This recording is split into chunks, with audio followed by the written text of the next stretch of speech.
Bienvenidos de nuevo a TV Legislativa, un placer que nos acompañen de nuevo aquí en una serie de reportajes especiales que hemos preparado para ustedes en ocasión de la celebración del 200 aniversario de la Asamblea Legislativa. A lo largo de estos 2 siglos, el Congreso ha aprobado y ha discutido temas trascendentales que han cambiado la forma de conducir el Estado costarricense. Hoy es la ocasión de tocar un tema importante que tiene que ver con el sistema bancario nacional.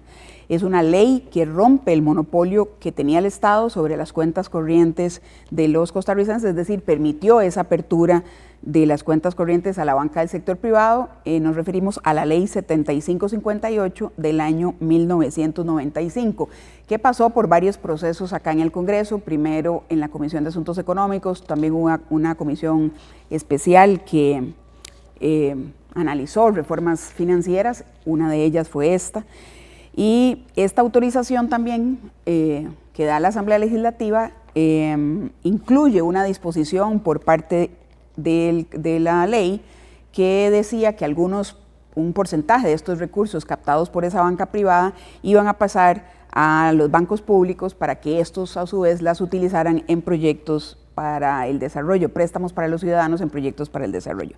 Esta ley también declaró de interés público la fiscalización de las entidades financieras y crea una entidad muy importante para el país, que es la Superintendencia General de Entidades Financieras.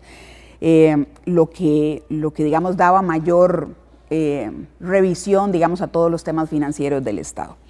Los invitamos, precisamente hemos preparado una nota que resume un poco esta ley, cuáles fueron sus implicaciones, cuál fue su origen, cuáles fueron sus principales puntos a la hora de reformas de algunos proyectos del sistema bancario nacional, de algunos elementos, y que permitió, como les decía, romper el monopolio de las cuentas corrientes que tenían únicamente los bancos del Estado. Veamos esta nota y luego volvemos con un protagonista de primera línea de esta importante reforma que hizo el Congreso Nacional.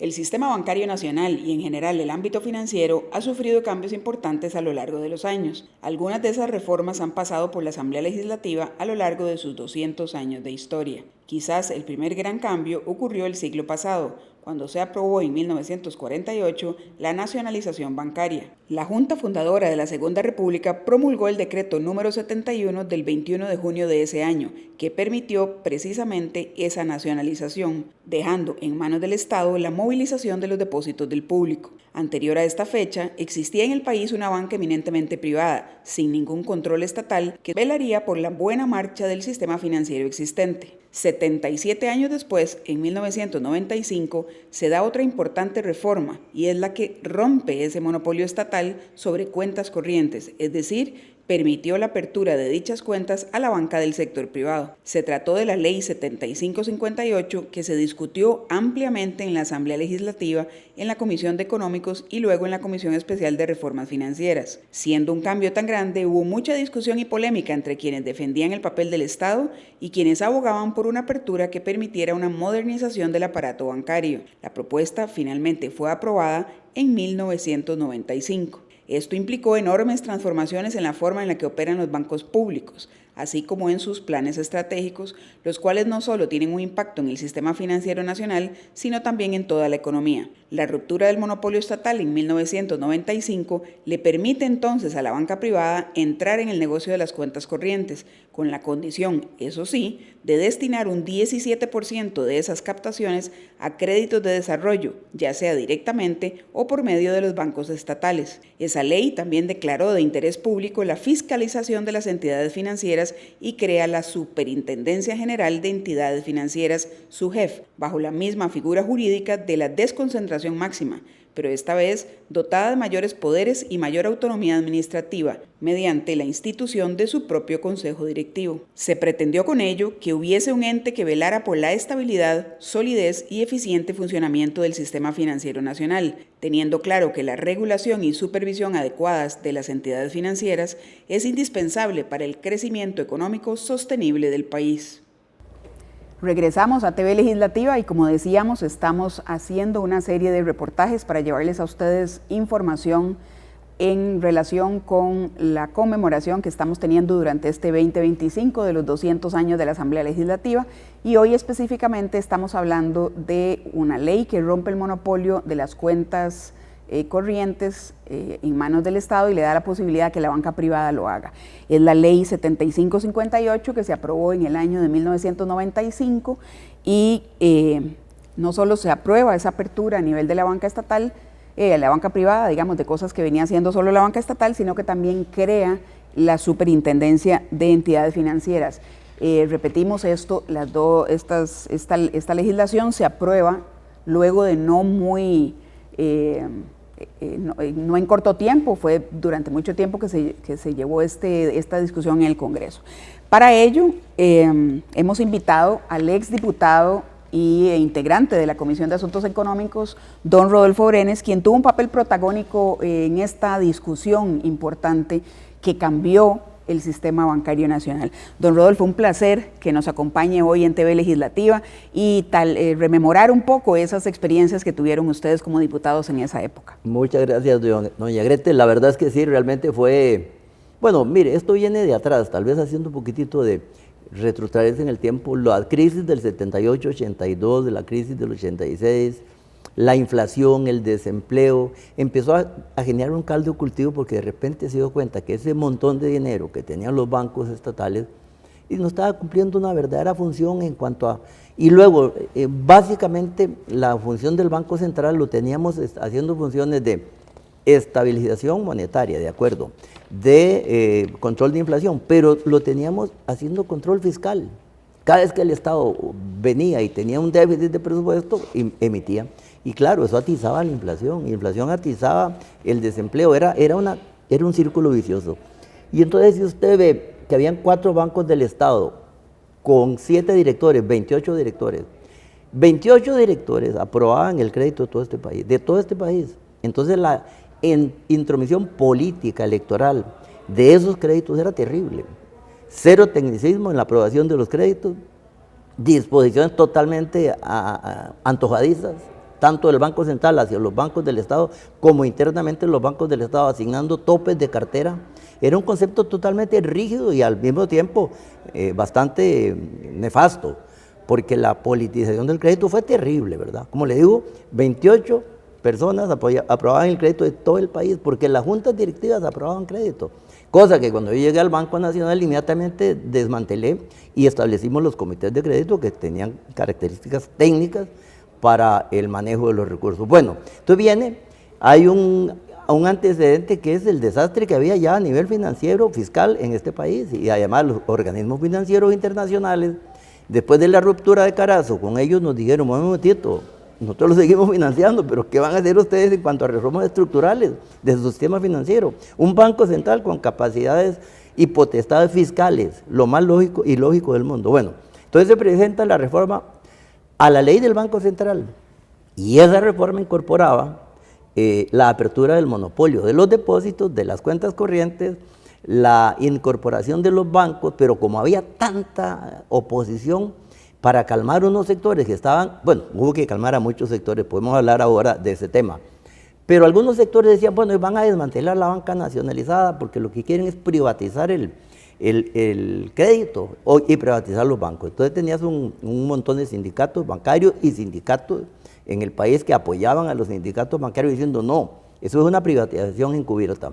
Luego habían otros sectores que decían, no, el Banco Central tiene que seguir haciendo la función de estabilización y de financiamiento del Estado, de caja chica del Estado. Habían otros que decían, no, ¿y qué va a pasar si entonces todos los recursos se van para los bancos privados? Entonces se empezaron a trabajar y a manejar y a negociar, y uno de los temas importantes fue que dijeron, bueno, para que los bancos privados sean solidarios, dejemos un 15% de las captaciones del banco privado para los bancos públicos para banca de desarrollo. Y por ahí digamos que se logró convencer a muchos de que no todo el dinero iba a ir a los bancos privados. Pero también hay otro problema. Los bancos estatales estaban totalmente ineficientes. La estructura de gastos de los bancos del Estado era terrible. Había un 80, 75% del gasto total del banco era administrativo, nada más. Entonces no había forma de capitalizar los bancos. O sea, lo que se llama suficiencia patrimonial, que es el patrimonio, suficiente patrimonio que usted tiene para prestar. Bueno, y la suficiencia patrimonial establece que ese monto se puede prestar 10 veces, más de eso no. Y los bancos andaban, y 10 es el piso mínimo. Todos los bancos andaban 9 y pico, 10, porque, mira, no les importaba, eran únicos en el mercado. Y entonces, al ser únicos en el mercado, los monopolios tienen ese montón de deformaciones. No daban servicios buenos, no implementaban nuevos productos financieros.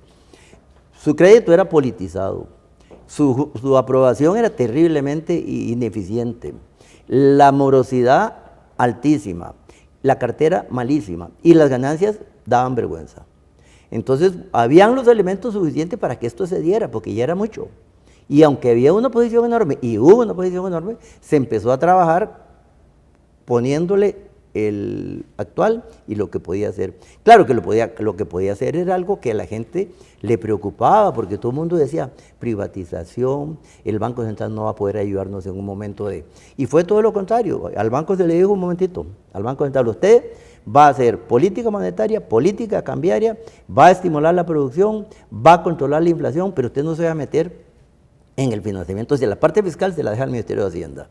Y entonces el banco se dejó para regular, por ejemplo, la oferta y demanda de dólares. Cuando hay mucha oferta, pues el banco trata de, no, lo que hay en este país es una intervención, digamos, subsidiaria, no fundamental en el tipo de cambio. Entonces, cuando hay movimientos, digamos, sorpresivos, el banco tiene reservas para entrar a comprar o para vender.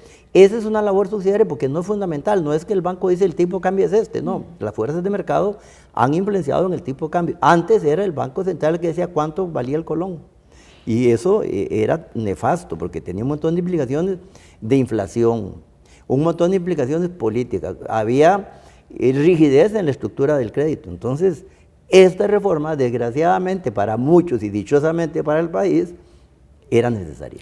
Como lo decía don Rodolfo, esto evidentemente es una reforma sustancial, digamos, en el sistema económico, si se quiere decir, específicamente en el sistema financiero nacional.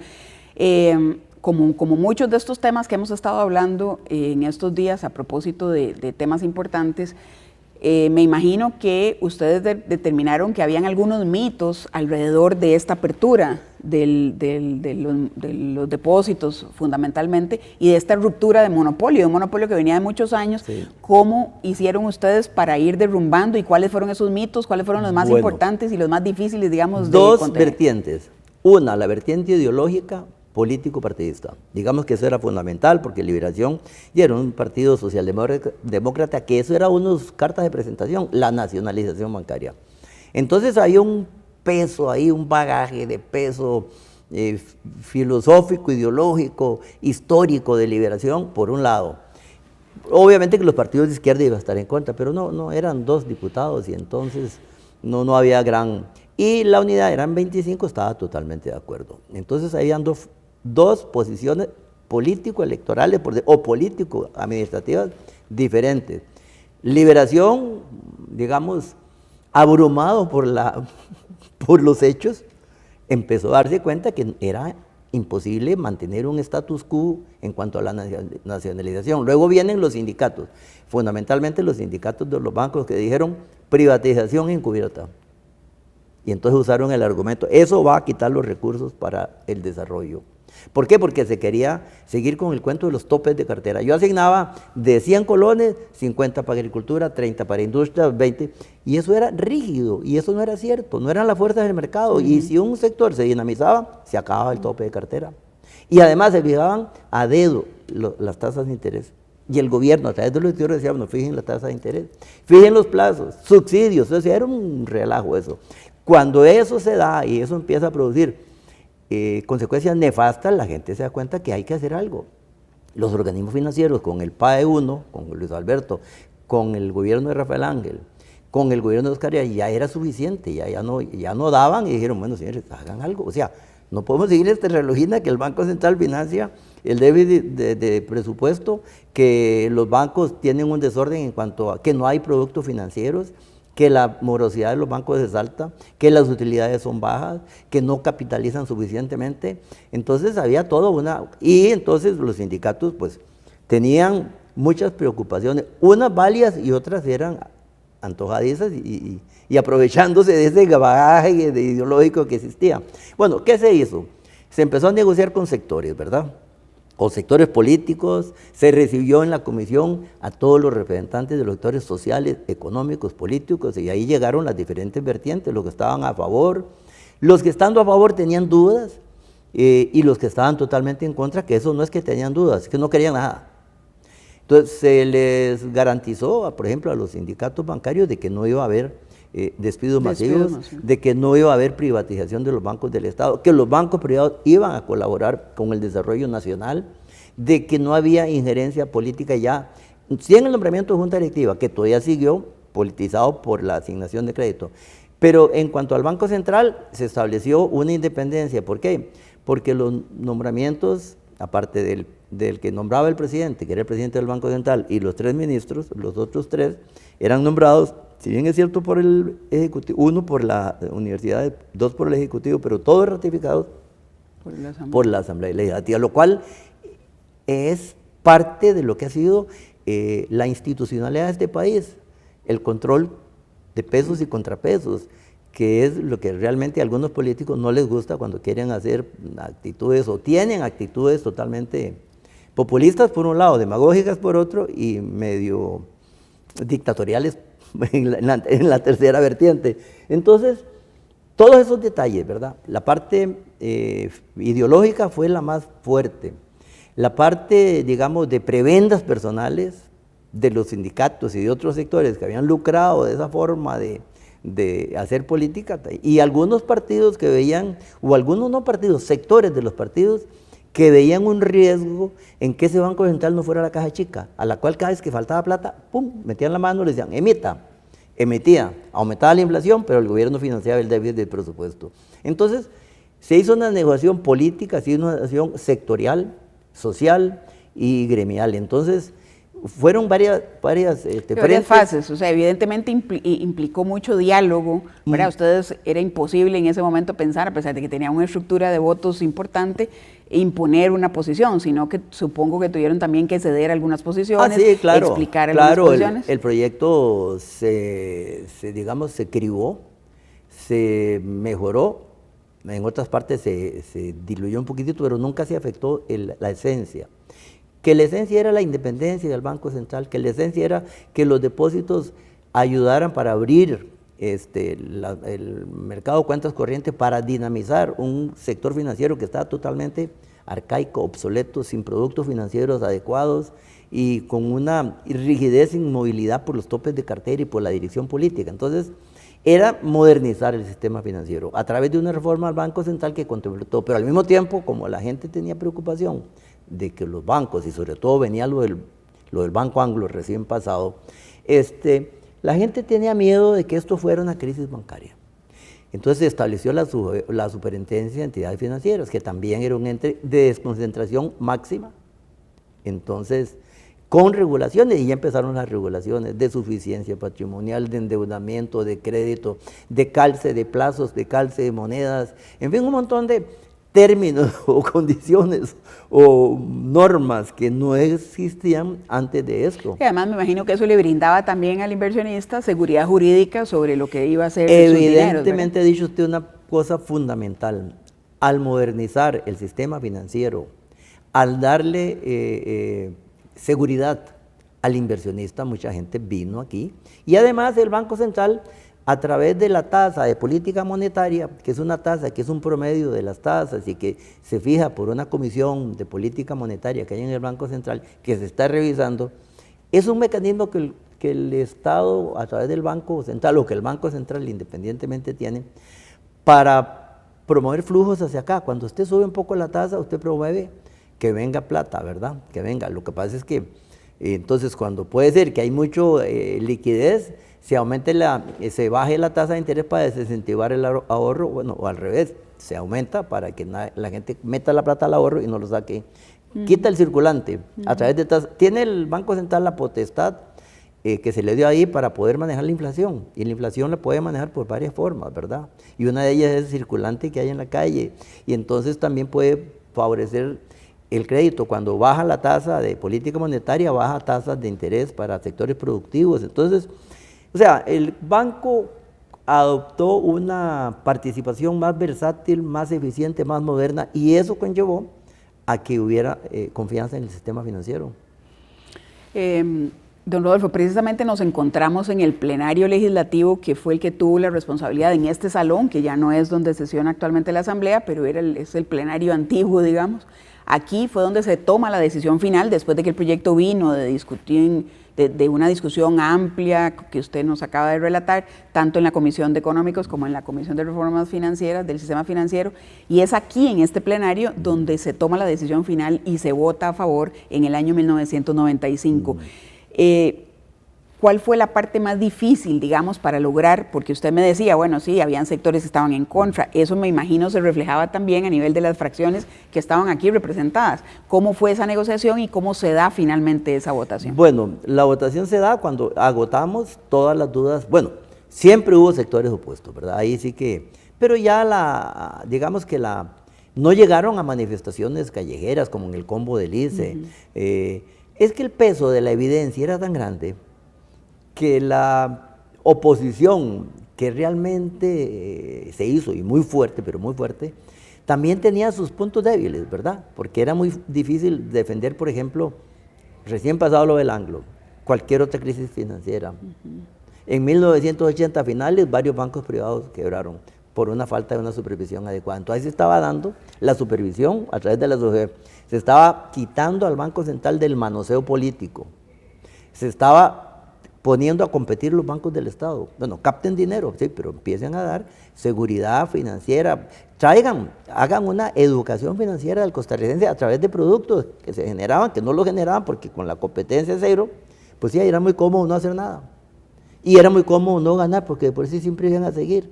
Entonces, cuando ya viene esto, obviamente que esos elementos que le estoy mencionando sirvieron para, digamos, adelgazar el grueso de la oposición. Y evidentemente que sí, a lo interno de Liberación, de ahí habían 29 diputados que no todos votaron la reforma y que no todos estuvieron a favor. Es más, dentro de Liberación hubo gran oposición en algún sector que dogmáticamente tenían en su mente lo de la nacionalización bancaria, la política socialdemócrata de Liberación, que ya había dejado de ser socialdemócrata bastante, pero que en su momento fue muy intervencionista. La parte romántica. Exactamente, la parte político-romántica del estatismo en su máxima mención en la parte financiera, nacionalización bancaria. Y como le digo, y los sindicatos que bueno, yo una vez, nunca se me olvida que me hizo gracia, habían un par de personas un poco gruesas en un sindicato y me pidieron una reunión y empezamos a hablar y les digo, díganme una cosa, ¿ustedes creen que si ustedes van a la calle a protestar, tenemos hambre, van a ser creíbles? Y se fueron de risa, me dijeron, ¿cómo? ¿Qué barbaridad usted? Le dije, y sí. Nadie les va a creer a ustedes dos si sacan con una pancarta que diga tenemos hambre. Nadie tenía, ustedes no pueden tener hambre. Lo que están defendiendo es prebendas que tienen. De ahí, fíjate que en los bancos habían sistemas de evaluación deficientes y como el jefe le calificaba al otro y el otro al otro, todo el mundo sacaba notas de 10. De ahí nadie, eran todo el mundo una maravilla el sistema financiero en cuanto a la banca estatal y en cuanto a lo que era gestión administrativa del banco, gestión financiera. Sí, porque no tenían competencia. Nada, y todo era mejor. ¿Contra qué se comparaba? Contra nadie, contra ellos mismos.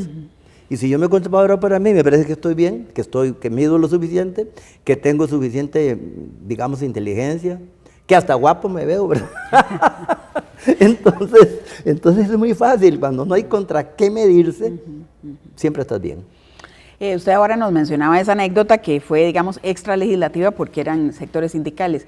No sé si usted recuerda alguna anécdota a nivel de sus compañeros diputados, de su fracción, de otras fracciones, de cualquiera de los 56 restantes, digamos, en ese proceso de negociación e incluso cuando llegó aquí al plenario que llevó bastantes semanas esa discusión aquí hasta que se convirtiera en primer y segundo debate esta reforma. Bueno, lo que había era más que todo anécdotas de posiciones ideológicas, ¿verdad? Porque en la unidad de los 25, digamos, salvo pequeñas derivaciones en cuanto a algunos temas, había por una cuestión también ideológica que creíamos en en un estado menos intervencionista, no hubo. En el lado de Liberación sí hubo realmente incluso bastante fricción entre algunos, ¿verdad? Habían diputados muy pro Estado, y usted, no voy a decir nombre, pero recuerda quienes en ese tiempo eran súper estatistas, ¿verdad? Y habían otros más pragmáticos, y entre ellos hubo una, y a mí me tocaba también, ¿verdad?, trabajar en un proceso de negociación, no solo con los de nosotros, sino que ayudar a convencer a los otros compañeros. ¿Cuántos votos ocupaban? ¿Era mayoría calificada? Sí, o ella? sí. Y entonces, bueno, no, pero se consiguió. Nosotros tenemos 25 que se pusieron y Liberación realmente yo creo que desde el principio que los mandó, la fuerza de la evidencia, la fuerza de la realidad, la fuerza de 48 a 95 y 27, 37 años de ejercicio, ya había pruebas suficientes de los errores de esta forma de trabajar en el sector financiero. Y de repente nos empezamos a enredar, nos empezamos con la inflación, empezamos con el desempleo, empezamos con un déficit galopante, una deuda externa enorme, y seguíamos emitiendo y seguíamos echándole a la hoguera gasolina. Y llegó un momento incluso que muchos sectores de Liberación estaban totalmente a favor de este proyecto, porque vieron que la realidad era incuestionable. O sea, la realidad era una película así impactante, porque lo demás era romanticismo ideológico. Y entonces cuando es eso, cuando usted tiene una realidad apabullante, digamos con 30 y pico años de historia, usted ve esto y dice, sí señores, realmente había que hacerlo. Ahí sí que... Digamos que podríamos dividir o puntualizar los aspectos más relevantes de esta reforma en el quitar el monopolio estatal que tenía sobre los depósitos, el quitar las manos del Banco Central en temas hacendarios y dejar que fuera el Ministerio de Hacienda, y el tema de la superintendencia, que vino a dar un poco el marco jurídico y certeza legal, no solo a los inversionistas locales, sino incluso para los inversionistas foráneos. De estas tres, digamos, aspectos más importantes de esa ley, ¿cuál cree usted que fue la que costó más Lo del Banco Central. Lo del Banco Central, porque ahí la gente decía, bueno, sí es necesario mejorar el sistema financiero, modernizarlo, pero no querían, porque había gente muy pro intervención del Estado hasta esos niveles, y decían, bueno, y el próximo gobierno, ¿cómo va a financiar ese déficit presupuestario si no está el Banco Central? ¿Cómo le vamos a quitar de golpe esa potestad, ese privilegio que tenía el gobierno de hacerle así al Banco Central y agarrar, y no importaba la inflación, porque cuando ya no tenían cómo financiar el presupuesto, recurrían a la manito en el banco y le decían, emita. Ahora la emisión se hace diferente. Se tiene que valorar el estado de la economía del país, se tiene que valorar las reservas. Hay un criterio más técnico, menos totalmente político. técnico, porque no es emitir por emitir, se tienen que ver las metas de inflación que el Banco Central la fija, lo que es importante para año, para estar jugando con el sentido, no es jugando, pero digamos usando los instrumentos que se le dieron en esa ley para control de la inflación. Y entonces, lo que yo vi más, digamos, con la parte de no los sectores sociales, ya los sectores políticos, básicamente. Sí, que al final son los que, como les decíamos, votaron aquí. Exactamente. Al final, digamos, en la parte de Liberación vi mucha resistencia en algunos que estaban de acuerdo incluso en otras, pero en esa autonomía absoluta del Banco Central, pues no los convencía porque no sé si pensaban, creo yo, intuyo o deduzco, pensaban a futuro, en futuros gobiernos. Recuerde que Liberación había estado más tiempo en el poder y usó más ese mecanismo de financiamiento a través del Banco Central vía emisión, y pues sí, había esa carga, ¿verdad?, ideológica de gente que usó por mucho tiempo ese instrumento jurídico financiero, y de repente se lo íbamos a quitar de golpe, cero. Pero bueno, se logró. Ahí hubo algunos que no terminaron votando el proyecto por eso, ¿verdad? Pero básicamente creo que eso, porque la gente estaba segura de que sí, que los bancos ya necesitaban competencia, porque usted llega al banco, el servicio era malísimo, porque los bancos tenían indicadores repésimos en cartera, en tipo de cartera, en morosidad, en préstamos, en asignación de crédito, en fijación de tasas de interés, en utilidades. O sea, había una carga ya de lo que fue la actuación de los bancos durante tanto tiempo, que la gente empezó a convencerse de que algo había que hacerse. Usted ha dado en la clave, don Rodolfo, digamos, es la negociación, el conversar, el intercambiar argumentos, esa forma costarricense de solucionar los conflictos. Ahora que estamos en estos 200 años de celebración de vida de este Congreso, qué importante es que siga siendo la negociación y no la imposición la manera de llegar a acuerdos en beneficio del país. Bueno, eso es la génesis de este país. Cuando otros, y vamos a devolvernos a la famosa frase, esperemos que se despejen los nublados del día. Eso era una marca, digamos, por decirlo así, genética política del costarricense, que se ha mantenido por 200 años, que es el no abalanzarse sobre reformas de un solo tiro, el verlas, el tener a veces desconfianza un poco de lo que es así de golpe, lo que es así controversial, lo que es de fuerza. Entonces, la negociación, los pesos y contrapesos son la génesis de este país así. Me decían muchos, ¿por qué es que viene tanta gente a invertir si según este gobierno todo está malo? Pregúntese por qué es que viene la gente, por qué tiene seguridad, confianza en la seguridad jurídica, por qué tiene confianza en la seguridad económica, por qué tiene confianza en sus instituciones, por qué tiene confianza en el régimen cambiario. Bueno, todas esas cosas que no se dan ahora, en últimos 2 años, vienen de muy atrás. ¿Por qué tenemos salud? Por la reforma social en el 43. ¿Por qué tenemos ICE? Porque bueno, Figueres en su momento nacionalizó, ahora ya viene la etapa de abrir el mercado eléctrico, en mi opinión, ¿verdad? Entonces, han sido etapas, pero que no se han hecho de golpe, de mazo y porrazo, pero ahora parece que la idea es que todo está malo, que somos una nación frustrada, que somos un Estado fallido. Nos comparan con otros compañeros centroamericanos o con Haití, no servimos para nada. Bueno, a los ojos de algunos, pero este país tiene 1.000.000 de bondades y virtudes. Yo me pregunto, ¿por qué es que todo el mundo quiere venir a vivir aquí? ¿Por qué todo el mundo quiere venir a invertir? ¿Por qué todo el mundo quiere tener un pedacito de domingo, por decirlo entre comillas, de Costa Rica? ¿Será que somos tan malos? ¿Será que nada sirve? ¿Será que todo lo hemos hecho malo, como dicen ahora? Gente de este gobierno. Eso es increíblemente falso. En este 2025, como usted lo mencionaba, don Rodolfo, precisamente se cumplen 30 años de esta importante reforma al sistema financiero y al sistema bancario nacional. Haciendo una retrospectiva, 30 años después, ¿qué ganó Costa Rica con esa reforma? Y si falta, si usted cree que ahora, 30 años después, falta hacer algún ajuste en algún término de esta misma legislación. Bueno, yo le voy a decir, yo estoy muy satisfecho por lo que he visto institucionalmente. Por ejemplo, la labor del Banco Central ha sido una labor, por decirlo de alguna forma médica, aséptica, no contaminada políticamente. Usted ve el manejo que se ha hecho de la parte cambiaria. Algunas personas dicen que debió haber más intervención del Banco Central, otro que menos, otra que debió bajar el tipo de cambio, subirlo, pero es que son fuerzas de mercado y realmente el Banco Central se ha abstenido de estar ahí queriendo. Antes con las mini devaluaciones era terrible, allá todo el mundo planificaba cuánto se iba a ganar en diciembre, porque era predecible y era un esquema totalmente nefasto, porque el que tenía dinero ya sabía cuánto se iba a ganar al final, porque cuánto invertía aquí, sacaba la relación de las devaluaciones y sabía cuánto iba a tener que cobrar allá. Era nefasto, o sea, beneficiaba al que más tenía. Y yo no digo que este beneficie al que más o menos tiene, no, pero tiene la ventaja de que ser aséptico, tiene la ventaja de que hay supervisión y regulación. Conforme se han ido dando pensiones, seguros, aperturas, viene la SUPEN, viene la SUPESE, viene la SUGEVAL, entonces han ido.